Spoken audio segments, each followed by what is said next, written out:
Sean is continuing. We have another question for which I will give my inimitable response that you're now getting familiar with. I am also curious, says Sean, about why Palladium games seem so isolated from other RPGs in terms of inspiring other designs. But it might be better to bust out Palladium Fantasy and play it, then have that conversation be part of actual play. Well, it's always good to bust it out and play it and then have the conversations that add up to play. That's actual play. That's always great. For perspective, I know only a little bit about this Palladium, the Rifts scene. Um, First of all, Cienbieta was obviously Ken Sambieta, for those who don't know, was obviously, you know, a powerhouse of production. What I have heard he said, despising that phrase, is that the business was effectively subsidized by the family business, which was a shoe store. And that apparently one of the side rooms in the shoe store was the stock room of the company, the role playing company. And so effectively it was, kind of a little subsidized, hobby. And that may have had something to do with this endless stream of productivity if, you basically had the shoe sales to back it up. Um, okay, is that all slander? I hope not.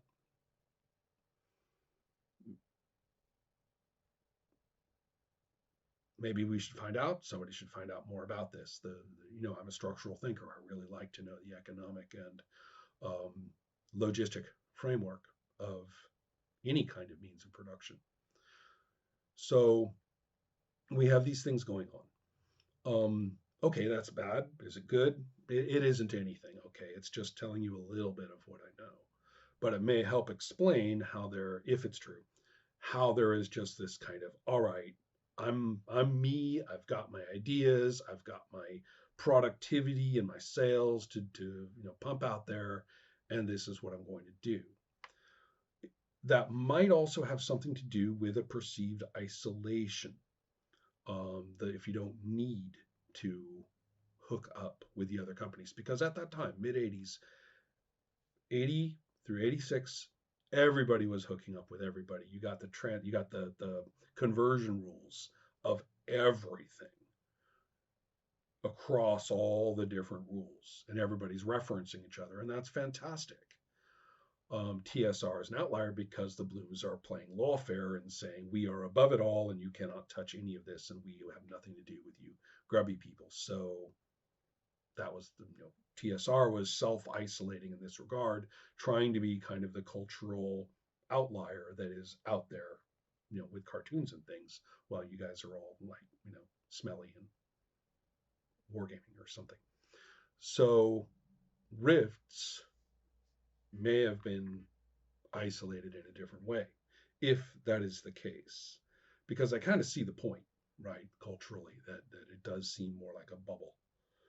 Don't know if that had anything to do with it. Don't know how true the shoe store thing really is. That's all I know.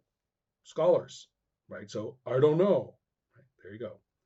Scholars, do your jobs. We want to know. Last thing, John asks, whereas there is a lot of crossover between scenario design and game design. Um, Sometimes scenario or location planning involves inventing custom rules or mini games for things. This is very true. And some games are built for specific settings and or types of situations. Well, I would actually say that all games are built for specific types of situations, um, particularly those ones that claim not to be. And that setting is an interesting spin on that concept. sometimes positive, sometimes negative. Okay, but that slight quibble on phrasing aside, yes, absolutely. So if you've got game X and you write a scenario for game X, and then to play scenario for game X, you're basically suddenly playing another role-playing game or a much more elaborate form or a much more focused form sometimes of game X to the point where you could really say, well, playing this as written, this scenario with game X sort of on the side, you're kind of doing X prime, or maybe you're doing Y instead of X. This happens a lot to the point because people learn from the published scenarios rather than the core books, a real unfamiliarity with the core books. I mean, comparisons to large institutionalized religions aside, it is not unusual to find people who are very experienced and very committed to the way they learned how to do it out of this subsidiary text and set of practices, often local cultural ones. And then when you show them, the core book that everything's supposed to be based on, they're kind of like, yeah, well, that's not right. I mean, that's not it. I don't know what that thing is, but somebody's lying to you. That can't really be it, or it can't really be what it means. I know what it means. It's the way me and Daddy did it. Okay, so that happens a lot. And then, of course, the other way around, which is where, as John says, where you have this idea that your scenario design and then your game design serves toward that end. And I actually, as I say, in a very profound way and using very specifically my concept of situation, they all do that. That's an important answer to the question. And I haven't even said his question yet. When one is thinking about creating a particular play experience, how should one choose between making a new RPG and making a scenario for an existing RPG? Well, with apologies for John, because I always do this to him, which is to say, let's phrase that a little differently. And I mean, I do that to him a lot too, so it must be irritating by now. Here we go again. When one is thinking about creating a particular play experience, hey, stop, whoa, whoa, whoa, whoa, whoa. Creating a particular play experience. On the one hand, a very neutral phrase, which, after all, if you're, making, if you're going to be a practitioner, because he's not talking about sitting down to write a game right now. He's talking about thinking about playing something. So that's good to start from there. And then saying, well, what's it going to be like? Like, at all. Who could argue with that? That's axiomatic, really. I get that. Creating a particular play experience, though, can be extended conceptually into places where I think it's bad to go. What emotions do I want to prompt? How do I want the players to walk away saying specific things? How do I want them to come? What kind of a climactic circumstance, will end it all? What will be the payoff? What's it going to be about in a very specific fashion? There's places where the brain can go, the mind can go in saying things like that are basically pre-play. And so what can I put in the can so that when you pop off the top and open the can and poof, you get the thing? What will that experience be that they're going to get? Danger. Whoop, whoop. Danger in that mode of thinking. So we're not going to do that. We're just going to do the first thing, where you have to think about play at all, right? If you're planning on playing, you've got to think about play. Good. So with that in mind, how should one choose between making a new RPG and making a scenario for an existing RPG? This is actually kind of fascinating. First of all, often you're not choosing. Often you think you're doing the one and you end up doing the other, where you think you're making new RPG. And okay, I'll take a little credit here, but I'm not alone in this, all right? But it's, I tried to write a new role-playing game and I just kept getting Troll Babe. That I remember that quite a lot, as a saying for a while. But again, it's not just me. I think that's the case for a lot of games that somebody sits down to write a new role playing game, and I just got Traveler.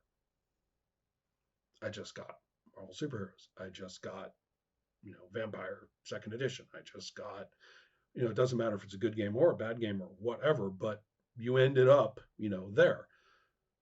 And you say to yourself, well, why don't I just use that, perhaps? Well, what's wrong with that? I mean, you want to have this enjoyable experience, that way that I spoke about it before, and you ended up doing it this way, and why not? I mean, what was so important about making a new RPG, right? At that point, if you have a romantic attachment to that, well, I suggest anybody should disabuse themselves of that romantic attachment. God knows I have. So then the other one, making a scenario for an existing RPG. There you are, making a scenario for an existing RPG. Hello, person consulting with me a little while ago who keeps insisting that all they are doing is making a scenario for an existing RPG. And I keep saying, no, you're not. But that's okay, too.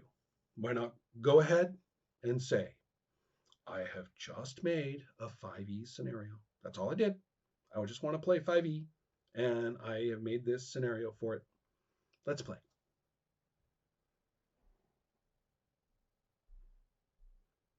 Says the person at the table. We're playing this. Okay, I thought we were playing 5e. And what's wrong with that? You see, how should one choose between doing this, the one or the other? Why should one choose?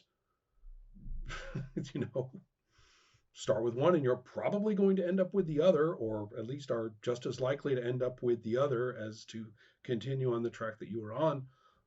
Should you care? I'm inclined not to care. So I guess that is it. I just don't see that there's a should there. Um, Start out making a new role playing game if you feel that way. Start out making a scenario for an existing one if you feel that way.